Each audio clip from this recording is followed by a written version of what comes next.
Aucune société humaine ne peut exister sans un minimum de règles communes. Mesdames et messieurs, bienvenue à cette rubrique juridique FMC News.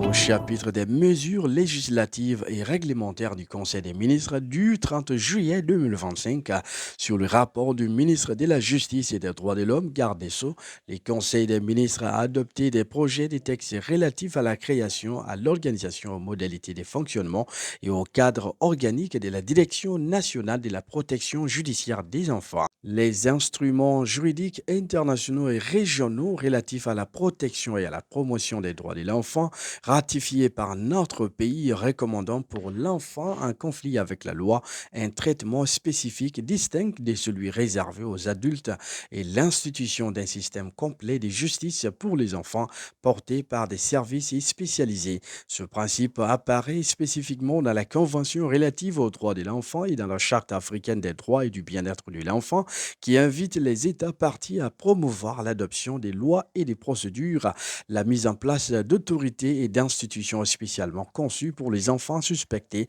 accusés ou convaincus d'infractions à la loi pénale. Dans le cadre de la mise en œuvre de ces engagements internationaux, le Mali a adopté la loi numéro 010421 du 24 août 2001 portant sur la minorité pénale et institution de juridiction pour mineurs et l'ordonnance numéro 02062 PRM du 5 juin 2002 portant Code de la protection de l'enfant dont la mise en œuvre a permis de marquer la spécificité de la protection des droits de l'enfant dans la pratique judiciaire. Cependant, l'évaluation du système de justice pour enfants réalisée en 2021 a révélé des insuffisances qu'il convient de corriger. Les projets de textes adoptés créent la Direction nationale de la protection judiciaire des enfants avec pour mission l'élaboration des éléments de la politique nationale dans le domaine de la prise en charge des enfants en contact avec la loi et d'en assurer la coordination et les contrôles de sa mise en œuvre. Il prévoit également l'effectif du personnel nécessaire à son fonctionnement pour les 5 prochaines années.